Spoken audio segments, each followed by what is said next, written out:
गोरी कवि को जंगल के सभी पक्षी प्यार से ताई कहा करते थे, लेकिन गोरी कवि को ताई से बहुत चिढ़ थी। जो कोई भी पक्षी गोरी कवि को ताई कहता, वो उससे लड़ने लग जाती। रानो चिड़िया नदी पर पानी भर रही थी कि वहाँ गोरी कवि अपना मटका लेकर आ जाती है।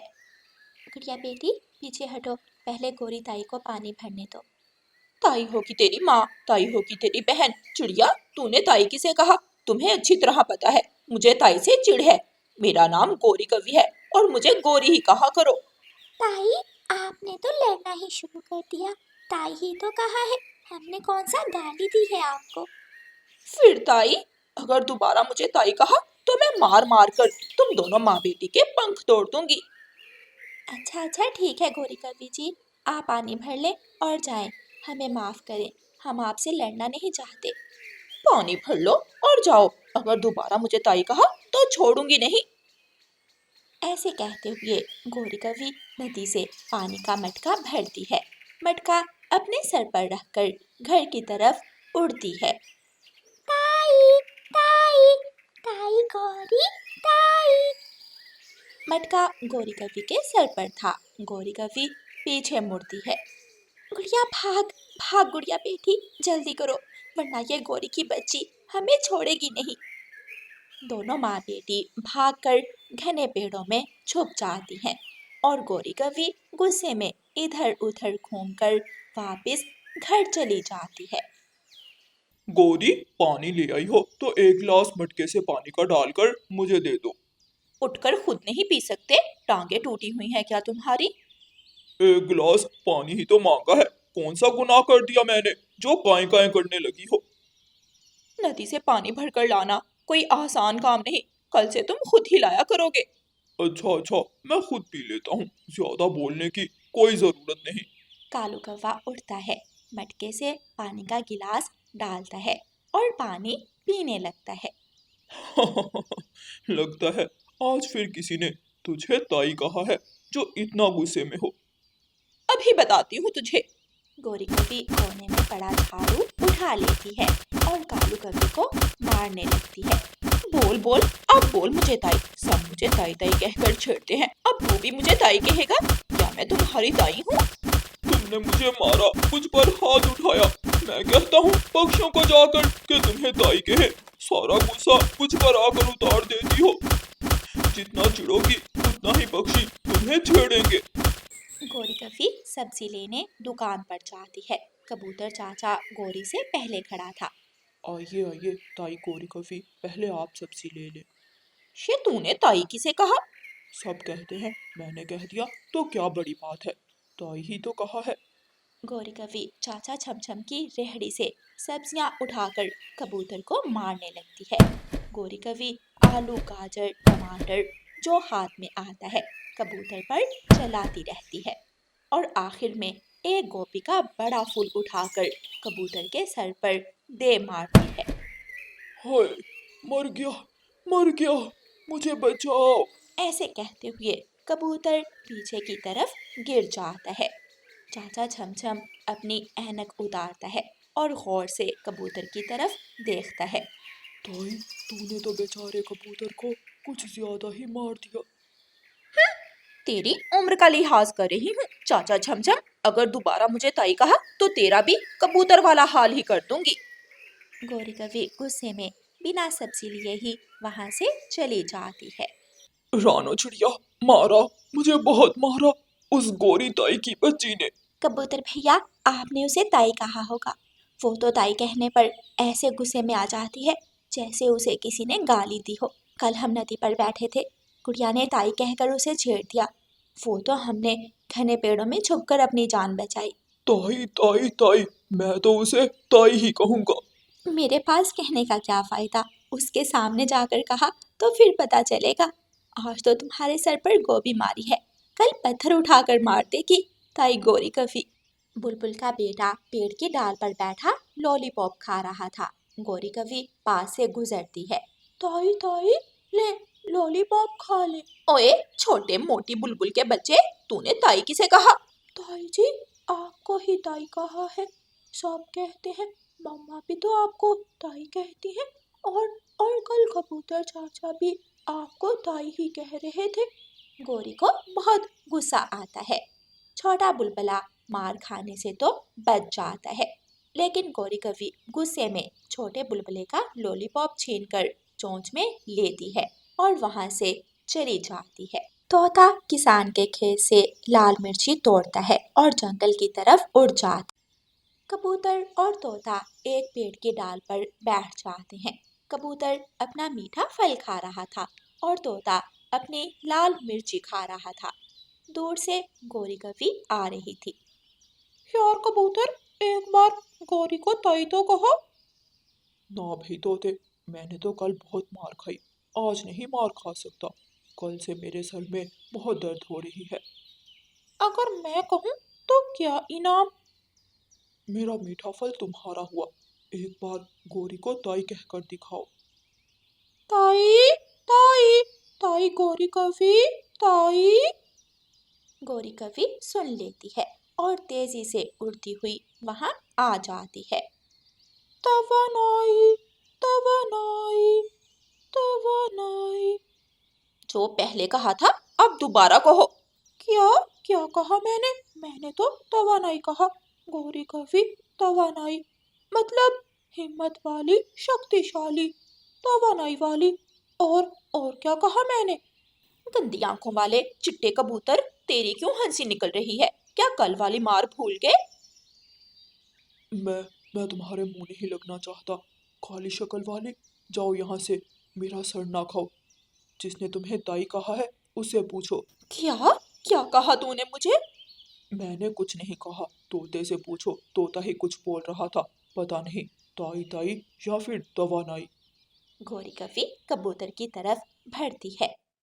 ताई ताई ताई। 2-3 बार गोरी कवि को ताई ताई बोलकर तोता वहां से उड़ जाता है। गोरी कवि कबूतर को छोड़कर तोते के पीछे भागती है और फिर दोनों दोस्त तोता और कबूतर घने पेड़ों में छुप जाते हैं। थक हार कर गोरी कवि अपने घर चली जाती है। एक दिन तेज बारिश हो रही थी। गोरी कवि अपने घर से सैर सपाटे करने निकलती है कि बारिश में फंस जाती है।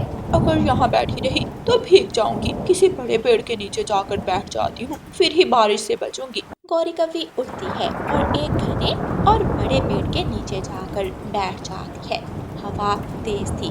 पेड़ के ऊपर वाली डाल से एक छोटी शाख टूटकर गोरी कवि के ऊपर गिर जाती है और गोरी कवि शाख के नीचे दब जाती है। बचाओ बचाओ, मुझे बचाओ। मैं यहाँ शाख के नीचे हूँ, मुझे बाहर निकालो। थोड़ी दूर रानू चिड़िया का घर था। रानू चिड़िया गोरी कवि का शोर सुनकर वहाँ आ जाती है। अरे गोरी, तुम यहाँ कैसे फंस गई? रानो प्लीज, मुझे यहाँ से बाहर निकालो। मेरा दम घुट रहा है। बड़ी डाल का सारा वजन मेरे पंख के ऊपर है। मैं अभी दूसरे पक्षियों को बुला कर लाती हूँ। मैं अकेली ये बड़ी शाख नहीं उठा सकती। रानू चिड़िया शोर मचाती है और अपने दूसरे दोस्तों को इकट्ठा करती है। कबूतर और तोता वहाँ आ जाते हैं। शोर सुनकर कालू कौवा भी पहुँच जाता है। तुम सब मेरा मुंह क्या देख रहे हो? जल्दी से मुझे यहाँ से बाहर निकालो। मेरा दम घुट रहा है। एक शर्त पर तुम्हें यहाँ से बाहर निकालेंगे। मैं मर रही हूँ और तुम शर्तें बांध रहे हो, तोते के बच्चे। हाँ गोरी, हम तुम्हें तभी यहाँ से बाहर निकालेंगे अगर तुम हमें ताई कहने दो। आज के बाद हम सब तुम्हें ताई गोरी कवि कहेंगे और तुम गुस्सा भी नहीं करोगी। फिर ही हम तुम्हारी जान बचाएंगे। अच्छा अच्छा ठीक है, जो दिल में आता है कह लेना। कालू, तुम ही कुछ करो, मुझे बाहर निकालो, मैं मर जाऊंगी। फिर सभी पक्षी मिलकर जोर लगाते हैं और बड़ी डाल को गोरी कवि के ऊपर से उठाकर दूसरी तरफ रख देते हैं। ताई जी, कोई चोट तो नहीं आई? देख लो ताई, उस दिन तुमने मुझे मारा था और आज हम सब ने तुम्हारी जान बचाई। सब गोरी कवि को ताई ताई कह रहे थे और गोरी कवि गुस्से में वहाँ से चली जाती है। प्यारे दोस्तों, आप आपको आज की कहानी कैसी लगी? ऐसी दिलचस्प कहानियाँ सुनने के लिए हमारे चैनल को सब्सक्राइब करें। आपका धन्यवाद। रानो चिड़िया की ऐसी कहानियाँ सुनने के लिए YouTube सर्च बार में रानो चिड़िया की कहानी लिखें या फिर ये बटन दबाकर बोलकर कहें रानो चिड़िया की कहानी। उड़ता हुआ कालू कौवा इंसानों की बस्ती की तरफ निकल जाता है। बाड़े में किसान की प्यारी गाय खड़ी थी। कालू कौवा गाय के पास जाता है। हाँ रे गाय, इसी बाड़े में बांध कर रखता है तेरा मालिक या फिर जंगल घूमने भी जाती हो? मुझे इसी बाड़े में ताज़ा चारा मिल जाता है, ठंडा पानी मिल जाता है, फिर मुझे जंगल जाने की क्या जरूरत? तुमने कभी नदी के पास वाली लंबी घास खाई है? नहीं, मैं तो जो मेरा मालिक लाए वही खा लेती हूँ। तुमने कभी गेहूं के बड़े बड़े सिट्टे खाए हैं? नहीं, मैं तो जो मालिक लाए वही खा लेती हूँ। क्या तुमने कभी मकई के पीले पीले भुट्टे खाए हैं? नहीं, मैंने कहा ना, जो मालिक लेकर आते हैं मैं वही खा लेती हूँ। जंगल में ये सब मिलता है, जो दिल में आए वही खाओ पियो मजे करो। और वहाँ कोई भी तुम्हारा दूध निकालने वाला भी नहीं होगा। क्या तुम जंगल जाना चाहोगी? गाय कौवे की बातें सुनकर सोच में गुम हो जाती है और फिर कहती है, सोचूंगी। कौवा गाय से ऐसी लालची बातें करने के बाद वहाँ से चला जाता है। शाम को जब किसान की पत्नी अपनी प्यारी गाय का दूध निकालने आती है तो गाय किसान की पत्नी से कहती है, मालकिन सुन ले, अगर आप मुझे मकई के पीले पीले भुट्टे देंगी तो फिर ही मैं आपको अपना मीठा मीठा दूध दूंगी। गाय, मेरी सुंदर गाय, आपका भोजन हरी भरी घास है, मैंने वो तो दी है आपको। नहीं, मैं आज मकई के भुट्टे खाए बिना दूध नहीं दूंगी। किसान की पत्नी घर जाती है और मकई के 2-4 भुट्टे लाकर गाय को दे देती है। गाय वो भुट्टे मिनटों में ही खा जाती है। ये तो बहुत स्वादिष्ट थे, अब आप मेरा दूध निकाल सकती हैं। किसान की पत्नी अपनी गाय का दूध निकालती है और चली जाती है। दूसरे दिन जब किसान की पत्नी फिर से गाय का दूध निकालने आती है तो गाय उससे कहती है, मालकिन रुकिए, अभी मेरा दूध मत निकालना। मुझे पता है, मैं पहले ही तुम्हारे लिए मकई के भुट्टे ले आई हूँ। नहीं, आज तो मैं गेहूं के बड़े बड़े सिट्टे खाऊंगी और फिर दूध दूंगी। लेकिन गेहूं के सिट्टे तो इस वक्त घर में नहीं है, मैं कहाँ से लाऊं गेहूं के सिट्टे? तो फिर ठीक है, मेरे पास भी इस वक्त दूध नहीं है। किसान की पत्नी बहुत रहमदिल थी। वो कभी भी अपनी गाय पर अत्याचार नहीं करती थी। वो बिना दूध निकाले ही घर चली जाती है। भगवान, क्या बात है, आज चाय नहीं दोगी क्या? ना जाने आजकल गाय को क्या हो गया है, कभी कोई फरमाइश करती है तो कभी कोई। कल मकई के भुट्टे मांग रही थी, वो दिए तो आज गेहूं मांगने लगी। लगता है गाय अब बूढ़ी हो गई है, शायद वो हमें और दूध ना दे सके। जब पशु बूढ़े हो जाएं तो दूध ना देने के ये सारे बहाने बनाते हैं। कालू कौवा हर रोज आकर गाय को उल्टी सीधी पट्टियां पढ़ा जाता था। ये इंसान खुद रोटी खाते हैं, बाजरा, मकई की फसल और तरह तरह के खाने, और तुम्हें केवल घास ही देते हैं। तुम चिंता ना करो मेरे नए दोस्त, मैंने भी कल मालकिन को दूध नहीं दिया। जो मैं मांगूंगी वो देंगी तो फिर ही मैं मालकिन को दूध दूंगी। किसान कसाई के पास जाता है और कसाई से बात करता है। कसाई, मेरी गाय अब बूढ़ी हो गई है, वो दूध ना देने के बहाने बना रही है, आप आकर मेरी गाय को ले जाएं। ऐसी गाय को रखना तो बहुत मुश्किल है जो दूध ना दे। फिर किसान कसाई को अपने साथ लेकर आता है और गाय की रस्सी खोलकर कसाई के हाथ दे देता है। कसाई किसान को पैसे देकर गाय ले जाता है। ये इंसान मुझे कहाँ लेकर जा रहा है? शायद ये इंसान मुझे मेरी पसंद की चीजें दे दे। घर के पास जाकर वो कसाई अपनी छुरी तेज करने लगता है और गाय ये सब देखकर डर जाती है। वो रोने लग जाती है। ये इंसान तो मुझे मारने वाला है, शायद ये मुझे काट खाएगा।